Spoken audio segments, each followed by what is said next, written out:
This is Ira Glass, the host of This American Life. So much is changing so rapidly right now with President Trump in office.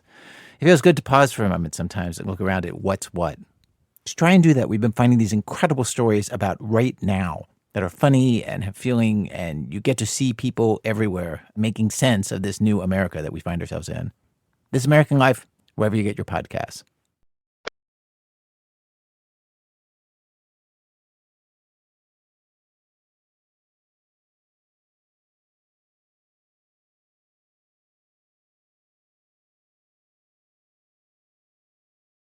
I'm not saying that. It's a card talk. I can't read that on the air. No, not really. Welcome to Card Talk from National Public Radio with us, Click and Clack, the Tappert Brothers. We're broadcasting this week from the Center for Strange Bedfellows. Come on, get a grip on yourselves. We're broadcasting from the Center for Strange Bedfellows here at Card Talk Plaza. Oh, yeah. Did you hear this week? You ready for this? Yeah. Mercedes-Benz and Chrysler are Were, at least. where I'm We don't talking know. about merging. Wow. Shh. I mean, you have to wonder, what's going to happen? I mean, whenever companies merge like that, certain attributes of one company are absorbed by the other, and vice versa. Vice versa. And vice versa. And I mean, are the Germans going to inherit the nerd niche? I mean, which Chrysler inherited from what? AMC. AMC, yeah. So next year we may see the E320 with plaid upholstery.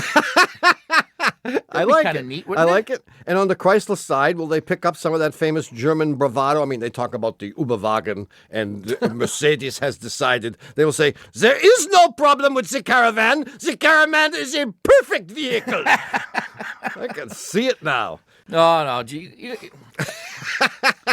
I don't want to say anything we're going to else. get in trouble. That's why I'm not saying anything else, because I know that we're going to get in trouble, and we may be in trouble already. Probably. If you'd like to talk to us and get us out of trouble, our number is 1-888-CAR-TALK. That's 888-227-8255. Or the anti-log of 10.27605439324. Hello, you're on Car Talk. This is Terry from Bluebell, Pennsylvania. Hi, Terry. Bluebell. Wait, did you say Terry or Carrie? Terry, Terry. Terry. Terry. From Bluebell. Bluebell. Do you have any bluebells in Pennsylvania? I think we have some in our yard, actually. Yeah, they're little blue things. Yeah. Yeah. We have a few. Yeah, shaped like a bell. There you go. You got it. Yeah, I think so. Anyway, Terry, what's on your mind today? Well, I have a 1998 Mercury Sable wagon, and I have an intermittent problem. And my big concern is I just don't want my car to die on me. That's my goal. Okay. And the problem is, at times, my car has this vibration in it and this grinding sound. Like it happens in the front of the car. And it will actually cause my brake pedal and my gas pedal to vibrate, and then I get this really loud grinding sound.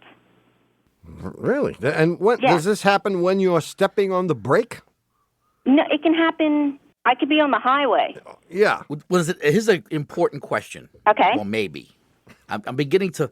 The theory is beginning to coalesce. You know, when the planet's cool. Yeah. You know, when they Yeah. go from this And then amorphous state. You can see shapes. see You shapes. see little shapes, and then the shapes turn into stupid ideas. There you go. Yeah. Has it ever happened when you are stopped at a traffic light, Yes. i.e. not... It has. Aha! Yes. Wowzee. Well, I think I know what it is. Oh, good. Do you now? Yes, and I think it's nothing... You haven't taken this into the Ford dealer? I took it into the Ford dealer, and they said it's intermittent. We don't know what it is. We don't do intermittent We don't do stuff. intermittent. Yeah. So we have to wait till your Yeah. right. Your limbs are dragging on the Yeah. on the highway. Got to do it every waking moment, otherwise don't waste that time. Well, Yes. I think what you're hearing is the ABS pump cycling on and off. Your car has anti-lock brakes. Yes.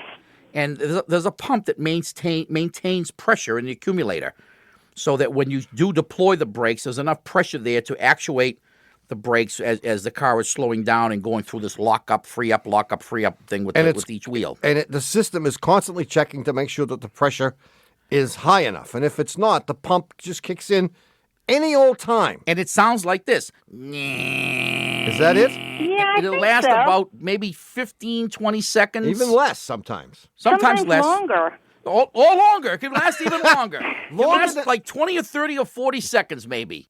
Even if you're like not even stepping on the brake, Yes. it will just do. Okay. Oh, yeah, it doesn't know. It doesn't care. It's just checking the internal pressure of the system. Okay. There could be a leak in the system, but there are some cars where there is nothing wrong with the system, and it runs for that duration, and it is that annoying. So you might suggest to the Ford dealer that that's what it is. Okay, that sounds great. Suggest to them that they change the pump. Okay, great. See you, Terry. Okay, thanks. Bye-bye. Bye. 1-888-CAR-TALK. That's 1-888-227-8255. Hello, you're on Car Talk. Hi, this is Nikki. I'm calling from Blaine, Washington. Nikki, is that with 2 Ks? No, A CK, no, a K, and an IKI. yes. I yeah? know it. Fourth try never fails. Where are you from? Blaine, Washington. Blaine. Uh-huh. It's up by the Canadian border. Okay, Oh. Yeah. that's cool. What's up, Nikki? I have a Toyota 4Runner, and I was in a snowstorm, ice and snowstorm, and ran over a tire chain that came off of a semi-truck and got a flat tire, but I didn't realize it was flat. Yeah. And went about 10 miles, and I was wondering what kind of damage I might have done. Well, you probably lunched the tire. Yeah, it was I'll say. triangular. Yeah. I mean, did you replace the tire? Yes. You ate the tire. Uh-huh. And if they put the new tire on the wheel, and the wheel took it, Yes. it didn't reject the tire, as Yeah. sometimes That happens. Sometimes they put them on, and the tire will go flying off because there's a rejection between the tire and the old wheel, the new tire and the old And wheel. if that didn't happen, nothing else happened. Okay. No, I you were was- worried that you had done damage to the differential or the transmission or some such thing? The ball joints, maybe, because there is a little bit of kind of a vibration in the front. I was doing about 55 miles an hour, changed lanes, and the car was driving fine. No, you wouldn't have damaged. The ball joints don't care if you're riding on cement blocks. Oh, Right. okay. They don't mind. Okay, No, so great. So it's- if you still have a little bit of a vibration, it's because the guy who put the new tire on didn't balance it correctly. Or maybe the wheel got bent and he just slapped the tire in the air and figured you'd never be back. Yeah. That may be true. Have him check the balance of that tire, and if he can't balance it better, you may need a wheel. Well, he may have balanced it, in fact, but the wheel may be out of true. That's the first thing you want to check to see if, in fact, the wheel has been bent somehow. Okay, So have go back to this guy and ask him to check to see if the wheel has been bent. okay. You're not an aggressive driver, are you? You sound like a sweet thing, you know? Well, I was born in Montana. Oh, never and- mind. never Okay. mind. Okay, Well, well, it's been thanks real for nice. calling. Okay, bye. Thanks for calling. And I go there to drive every once in a Yeah. while. Don't hang yourself anymore. Yes, yeah. See you later, Nikki. Good Okay, luck. take care. Bye-bye. 1-888-CAR-TALK. That's, of course, 888-227-8255. Hello, you're on Car Talk. This is Mike from California. How you guys The doing? whole state of California, or you just don't want us to triangulate on you? Well, I'm in Southern California. Southern, I'm all in right, San that's Clemente, California. Southern's good. That's close enough. We'll figure out Yeah. where you're from Okay. eventually. And I, You, uh, li- I, I you know work- where I get? You live near Huntington Beach, don't you? Yes, sir. Do you? Yeah, in fact, part of my question is regarding one of those beaches. We operate Wait a minute, you do? state parks in Orange County. No kidding. And we operate Huntington State Beach, Bolsa Chica State Beach, Crystal Cove, San Clemente, Doheny, and San Onofre State Beaches. No kidding. And we have a fleet of lifeguard vehicles that we're real concerned about. You guys, We're, the You love Baywatch the Baywatch, guys. what's Can you that? get us on Baywatch? Baywatch? That's north of us. We don't care. We got nothing to do with that. Oh, Don't want anything to do All with right. it. Run, Yasmin, run. well, thanks for calling, Mike. We don't want to talk to you anymore. All right, what's your question? We have Surf Watch. Surf. All right. That's good enough. Here we go. So what's up? My question is, our lifeguard vehicle fleet is rusting out in about 2 years. We operate in a salt environment. We're operating in sand. Yeah. Our guys hose them down every night when they're done, but they're still rusting out in about 2 years. Really? We're losing the frames and a lot of the body work. And my question is you guys know anything we can do to prevent this corrosion and maybe help make these vehicles last a little longer? How are the vehicles used? I mean, you're not driving them Primarily into the patrol water. on the beach. You're driving them on the beach. On the beach, and at times, they'll be down in near the water line, and they'll get salt water on them. But Yeah. as I said, each night the guys hose them down and try to clean them up. And I mean, are they really hosing them by going underneath and hosing the inside of the fender wells and all that stuff? Exactly. They are. Yeah. It's too bad. What kind of, are they all the same kind of vehicle or are they different? They're primarily Jeep Wranglers. Did you say cheap Cheap Wranglers. Yeah. Cheap Wranglers. No, Jeep. Oh, Jeep Wranglers. Yeah. Don't say anything bad about the Chrysler Corporation. No. Because No, they we're got a lot real of happy lawyers. with the vehicle. It's just that we're losing them in around 2 to 3 years. They're rusting out. Boy, oh boy. The frames rust from the inside out, and where the leaf springs attached to the frames is a real particular problem area. That's usually where they fail. Well, I mean, I would have suggested that you rinse them off every night, but you do that. You know what you do? I mean, this is an ideal case for a little experimentation. Right. I would find somewhere in the L.A. area, Southern Cal area, a rust proofing company. That hasn't gone belly up. Well, one of them that hasn't gone belly up is Z-Bart. What's it called? Called Z-Bart. It's either Z-E-I-B-A-R-T or Z-I-E, one of those names. Yeah, I before E except after Z. I think so. It must be Z-E-I-B-A. And tell them that you'd like to do an experiment and you'd want to do, how many vehicles have you got? 20? Oh, at least 20. I think you need to do 2. 2. Because one Okay. could be a fluke. Yeah. Okay. I mean, that should help because the way that works is it puts a coating underneath which is going to prevent the salt water from getting to the metal parts. Right. If they do it right. But you would try one of these rust proofing things. The other thing you can do is try painting certain vital areas with something called zinc chromate paint. Zinc chromate. Yeah. Okay. Which is expensive. Well, enough to do the whole vehicle would cost about as much as a new Jeep. Well, but on the other hand, I mean, you could paint half of certain vehicles and see what happens. Right. This is an idea. I love experimentation and research. Well, we'll try it. We'll get back to you So guys. try the zinc chromate paint, try Z-Bart or one of those guys, and try nothing and see what happens. Okay. Let us know. Let us know. We'll be eagerly awaiting your call. All right. Hey, we really like your show, guys. Thanks, you. Mike. See ya. Keep it up. Bye-bye. All right. Maybe they need us to come on the show. I mean, Wait, do the show out there. We need to do a remote. I want to run along the beach alongside, what's her Yasmin. name? Yasmin Bleef. Is that her name? Yeah. You want to know anything else about her? I know everything else I need to know. Okay, now look, before we give the answer to last week's puzzle, we have to take a short break. Do you know why? Yeah, so you can figure out the answer. That's right.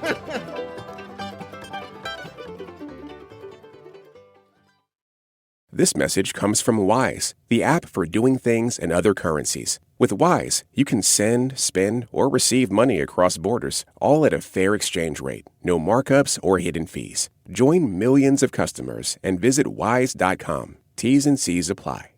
These days, there's a lot of news. It can be hard to keep up with what it means for you, your family, and your community. Consider This from NPR as a podcast that helps you make sense of the news. 6 days a week, we bring you a deep dive on a story and provide the context, backstory, and analysis you need to understand our rapidly changing world. Listen to the Consider This podcast from NPR. Imagine, if you will, a show from NPR that's not like NPR. A show that focuses not on the important but the stupid, which features stories about people smuggling animals in their pants, incompetent criminals, and ridiculous science studies. And call it Wait, Wait, Don't Tell Me because the good names were taken. Listen to NPR's Wait, Wait, Don't Tell Me, yes, that is what it is called, wherever you get your podcasts. On NPR's Throughline, witnesses were ending up dead. How the hunt for gangster Al Capone launched the IRS to power. Find NPR's Throughline wherever you get your podcasts.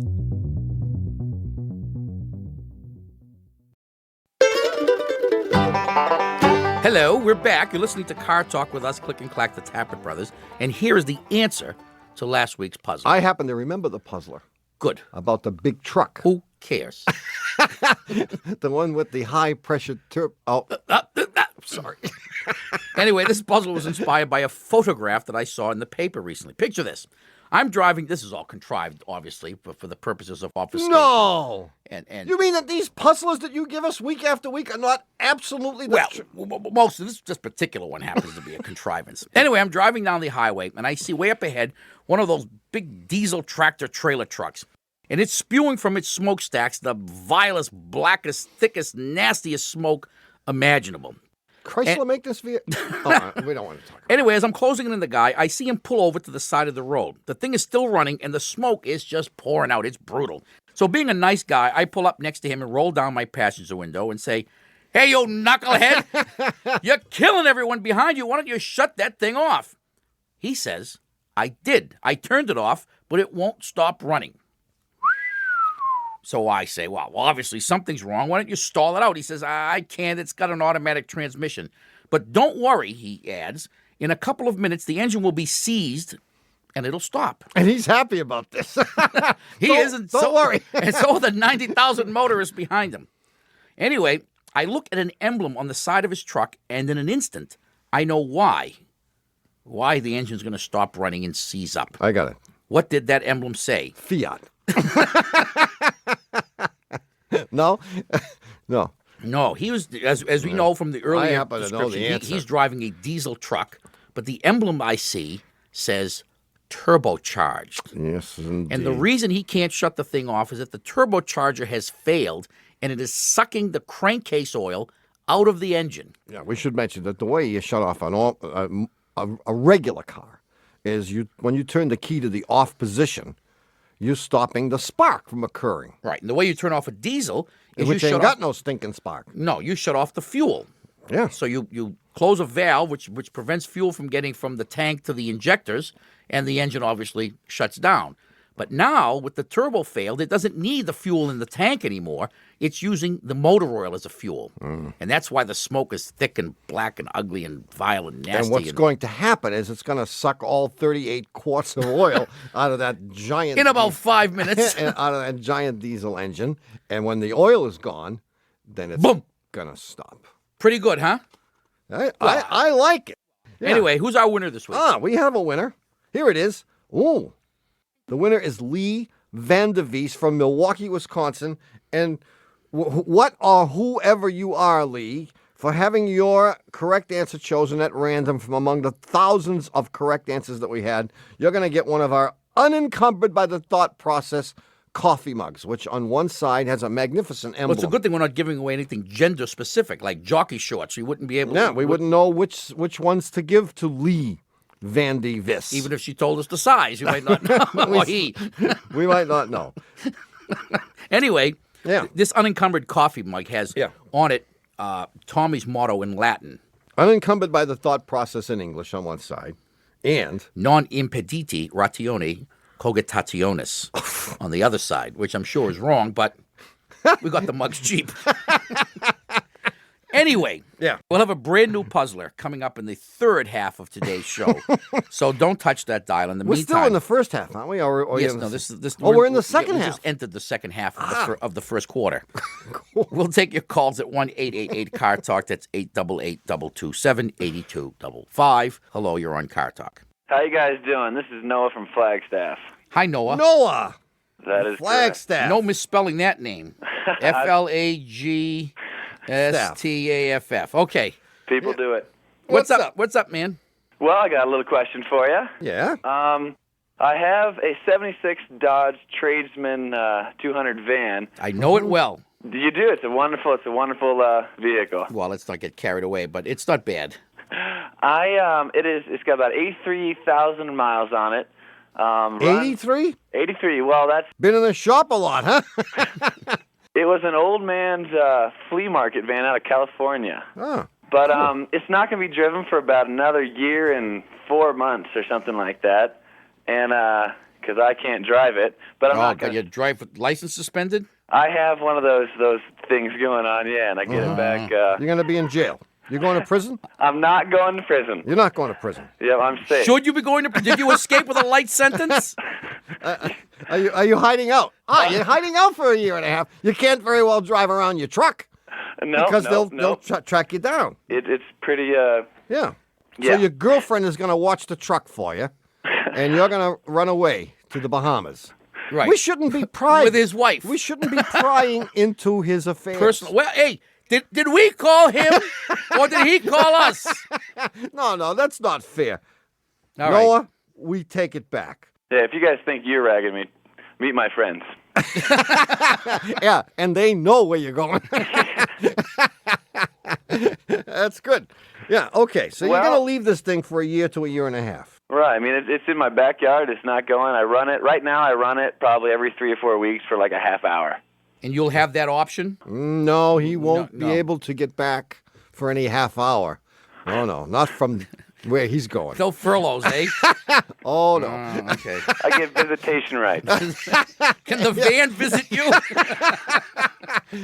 Well, normally we would have said it would be nice if someone could drive it around once a week.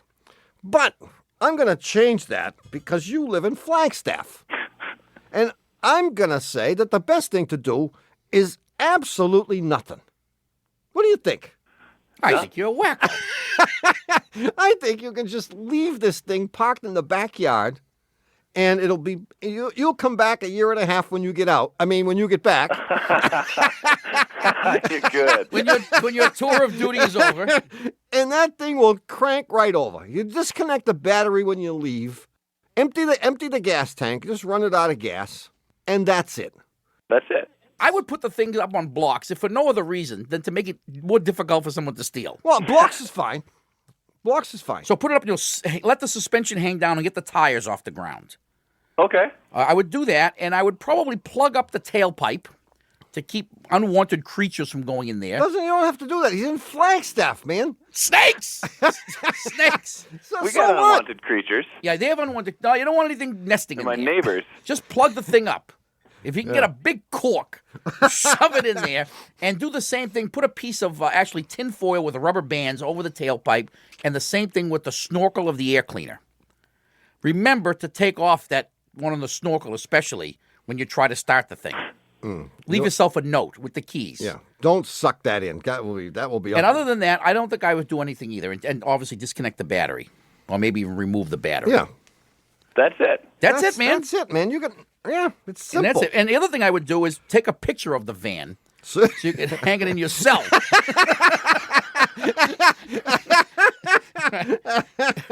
Hey, right. Noah, we wish you the very best. And remember, you may get an early out. There is time off for good behavior. Thank you very, very much. Thanks for calling, man. Bye-bye. Bye. Oh, poor guy. Well, probably did something stupid, but it wasn't for us to decide. We just had to answer. Our job is to answer his question. And you're right. We didn't call him. He called us. Okay, now before we get to the new puzzler, we have to take a short break. Right. I can see the gauge on your forehead. It's reading hot. So it must be time to add some coolant to you. We'll be back in a minute.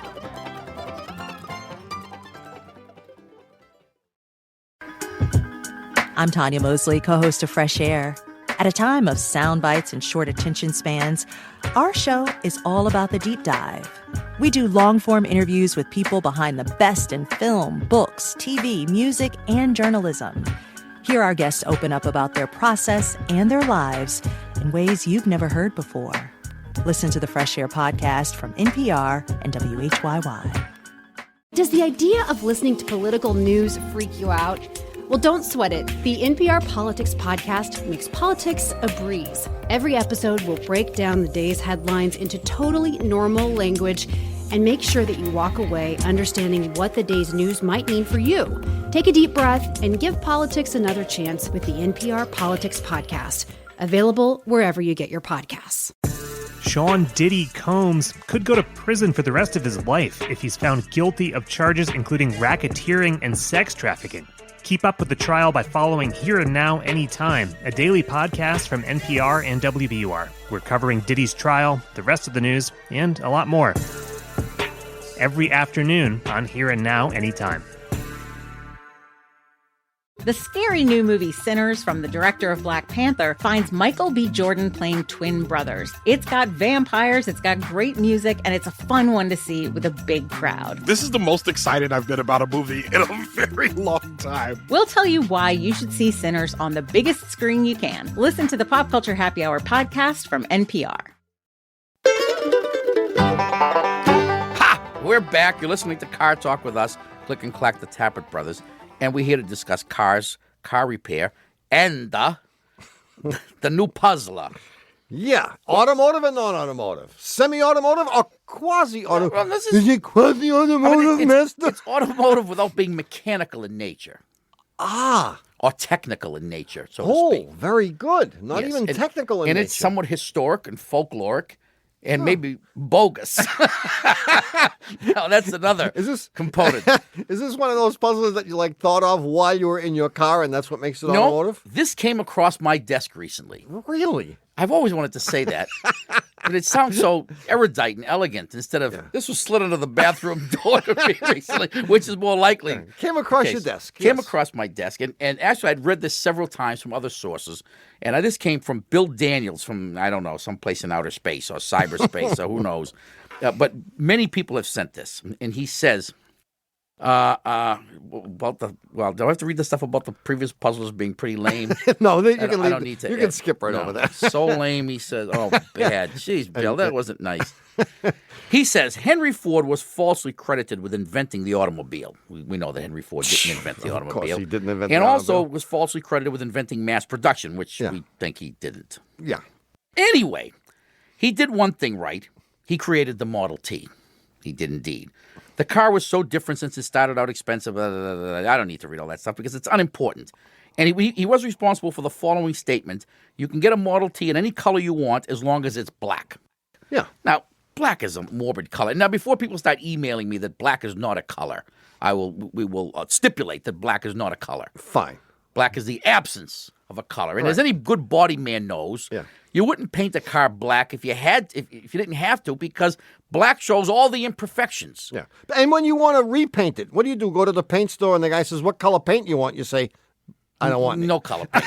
I don't want a color. I don't want. What are you doing in here? I don't know." So black is a color. Black, right? Sure. For the sake of this puzzle, black is a We're color. gonna call it And a the color. question, very simply, is why did Henry Ford choose black? His brother-in-law was in the business. Paint business. If you think you know the answer, or the boss is away this week and you have some time to kill at work, send your answer to Puzzler Tower, Car Talk Plaza, Box 3500, Harvard Square, Cambridge. I'm sorry. Cambridge? Our fair city. Matt 02238. Or, of course, you can email us your answer from our website, cartalk.msn.com. Just click on the Talk to Car Talk section. And if we choose your correct answer at random from among all the correct answers we're bound to receive, you'll get one of our unencumbered by the thought process coffee mugs. If you'd like to call us, the number is 1-888-CAR-TALK. That's 888-227-2223-74-825559. Hello. Or the cube of 2662.879194172. Just cube that, and you got our phone number. There you go. Hello, you're on Car Talk. Hi, this is Eva Marie from Alexandria, Virginia. Eva Marie? Yes. So your friends call you Eva Marie? Most of them call me Eva. Just Eva. Eva has a kind of ethnicity to it. It's Polish, actually. Ah, I knew it. Aha. Polish. Is your mother Polish? Yes, my whole family's Polish. Whole family's Polish. Eva Marie Brostomkowski. I'm telling you. Yeah. I've known some Poles in my day. They're very nice, wonderful people. Unbelievable. Yeah. Yeah, they're pretty good. Unbelievable people. Great drink, great partiers. Oh, yeah. Say nothing of their bowling prowess. As a matter of fact, I maybe shouldn't now, say. why is it? Why do Polish people get associated with bowling? What is it? I don't know. I don't know. Maybe you can explain it to me. I really don't know. My mom and dad were both really good bowlers, though. See? There you go. They really are. I have a I'm dear so-so. friend that I went to high school and college with. He's a professor at Brown University, Stanley Zadonic, who to this day still has his own bowling ball. Oh, wow. I mean, it's one thing to be a good bowler, but to still have your own bowling ball. That's pretty, yeah. It is. It's very strange. Yeah. It is very strange. Well, that is true. Anyway, what's up, Okay. Eva Marie? Well, this is going to sound like a silly question, I think, but I need some help. I have, right now I'm driving a 96 Camry. I've had it for about 5 weeks, and I love it. It's a great car. 4 or 6-cylinder. It's a 4-cylinder. Good choice. And thank you. And it's a 5-speed manual transmission. And this is the first time in a while. Actually, this is the first stick shift that I've ever owned, and it's the first time in a while that I've had to drive a stick shift. Anyway, around here, driving it's no problem because it's relatively flat here. We don't have a lot of hills or anything like that. Right. A few weeks ago, I went up to Pennsylvania to visit my family. And where my parents live, it's like hills in every direction. So I was coming up I-81, and I was doing fine until I got to like the last part of my trip where it is kind of steep. And there's a traffic light at the top of it. Well, no, the car just started losing power. I mean, I was going slower and slower and slower, and I didn't know what to do. What gear were you in? 5? Yeah, I was in 5th. I was in 5th gear. Oh. And it just seemed like it was slowing down. Yeah. I finally mentioned this to my dad around the end of the weekend, and he goes, "Well, you're downshifting, right?" And I was like, "Downshifting?" That's exactly what I was going to ask. What's downshiftting? I have no idea about downshifting. Really? Well, it's very simple. Mm-hmm. I'll give you the rule very simply. If it's simply. 1, 2, 3, 4, 5, that's upshifting. That's if right. it's 5, 4, 3, 2, 1, It's that's downshifting. downshift. Well, I was going to get a little deeper into it than that, but that's good enough, I suppose. That's about it. In fact, you don't even have to go in order. It can be 5, 3, 1. Is that right? 5, 3, 2. See, someone 5, told me 4, 2. No, somebody told me that I have to go in order. Like No. Okay. Well, you, generally, being a novice downshifter like you are, first thing I would do is I would go in order. After you become accomplished at it, you can get to gear skipping. Gear skipping. Gear skipping is to be avoided by the uninitiated. You can do that going up as well as down. Yeah, but don't get it We confused. don't want to confuse them. Now, let me tell you, though, that I did try this. You know, I tried downshifting once because I've been told that you can use it to slow down the car. There you go. And I tried it, and oh my God, the engine made this horrible noise. And I immediately put it back into the gear it was in and left it there because it just sounded like it was going to fall out of the car or something like that. I mean, it was awful. I thought I had really done something. Understand the basic reason for shifting? Well, it's not. It's because the transmission isn't automatic and it's not shifting on its own. So you've got to put it in gear. But why do you have to shift at all? I mean, what's shifting got to do with anything? I don't know. There we go. I don't know. Do you have a bicycle? Do I have one? Yeah. Yeah. Does it have a shifter? Oh, yeah. The reason you shift speeds in your bicycle is, for example, when you climb hills, you don't have enough leg power to climb a hill in the highest gear. Okay. Let's say you had a 3-speed bicycle. First gear would be for accelerating from a dead How about stop. a 5-speed bicycle? How about a 5-speed? Okay. There you go. And you would, and first gear would be from starting off at a dead stop or climbing steep hills. Okay. And 5th gear would be for going downhill, believe it or not, and accelerating, or going along a level road and maintaining your speed while expending the absolute smallest amount of energy. You noticed when you're in the high gear on the bike goes a long distance for one rotation of your legs. Right. Yeah, that's right. But when you're in low gear, you've got to pedal like mad, but it's easy. That's true. You're pedaling fast, but you're not expending much energy because it's easy to turn the pedals. Okay. So the same thing applies in your car. Your engine has a given amount of power, and you can't get any more out of it than Like it has. your legs. Like your legs. So when Okay. you're trying to climb a hill, if you're in the wrong speed, the engine is going to labor and is going to lose power. And that's why the car is going slow up the hill. That's why it's going more slowly than you want it to go. So in order to make it go faster, you have to select a lower gear, just like you would with your bike. So if you were climbing a hill with your bicycle and you were huffing and puffing, you'd shift from 5th to 4th. Okay. Same thing with your car. Yeah, and that you shouldn't worry about the noise that it makes.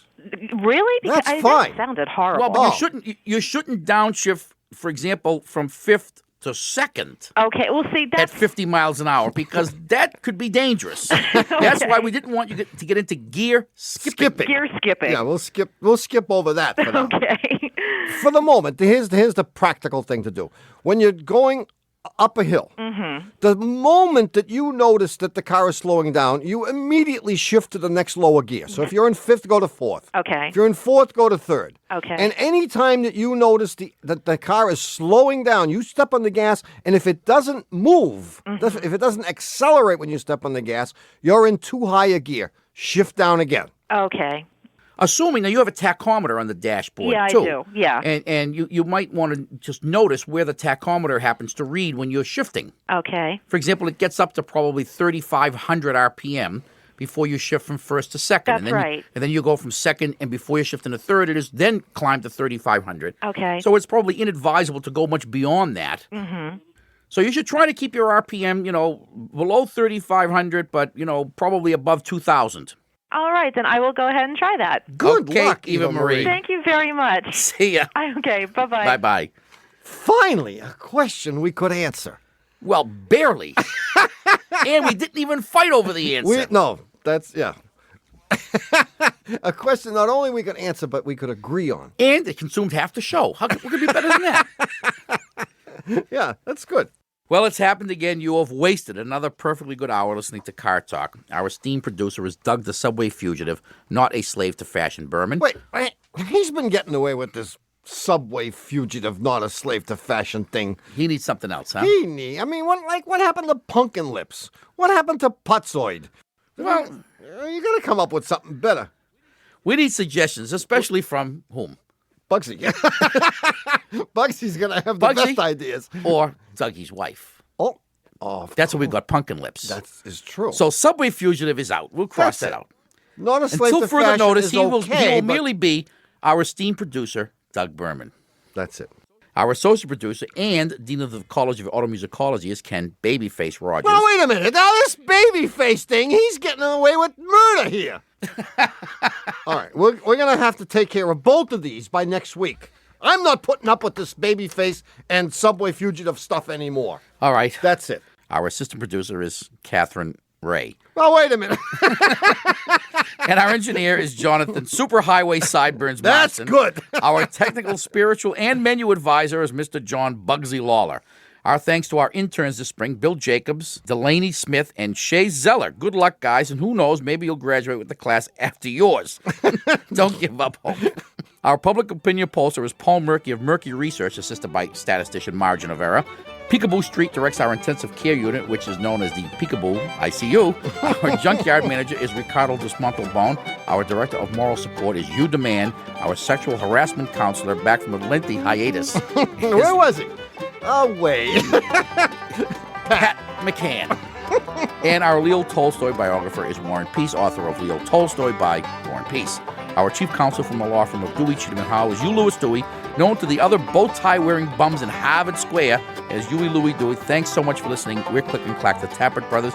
And remember, above all, don't drive like my brother or my sister. Don't drive like Ira Glass, either. Or my brother or my sister. We'll be back next week. Bye-bye. And now, here is our chief mechanic, Mr. Vinny Gumbatz, with some very pertinent information. Hey, we on the air? Hello, testing, 1, 2, 3. All right, now, if you want to copy of this week's Car Talk show, which is number 19, the number to call is 888-CAR-JUNK. You got that? And if people wanted other Car Talk things, like coffee mug CDs, would they call that same number, Vin? No, you call the number on my bumper sticker that says, "How's my driving?" Call 888-E. No, Vinny, no. Of course you call the same number, 888-CAR-JUNK, or you can get stuff through the online Shameless Commerce division at cartalk.msn.com. Thank you, Vincent. Car Talk is a production of Dewey, Cheatham & Howe and WBUR in Boston. And even though Andy Bowers is glad he's stationed in Moscow every time he hears us say it, this is NPR, National Public Radio. Tariffs, recessions, how Colombian drug cartels gave us blueberries all year long. That's the kind of thing the Planet Money podcast explains. I'm Sarah Gonzalez, and on Planet Money, we help you understand the economy and how things all around you came to be the way they are. Para que sepas. So you know. Listen to the Planet Money podcast from NPR. Great conversation makes for a great party. But how do you ask the questions that really make the room come alive? Well, here at Life Kit, we got you. What is a path you almost took but didn't? On our latest episode, how to ask the magical questions that'll make your party sparkle. Listen to the Life Kit podcast from NPR. When the Star Wars prequels came out, they were polarizing. Many fans of the original trilogy hated The Phantom Menace, Attack of the Clones, and Revenge of the Sith, though many younger fans loved them then and love them still. So we're rewatching them with fresh eyes 20 years later. From Jar Jar Binks to the climactic no that broke the internet in half, listen on NPR's Pop Culture Happy Hour podcast.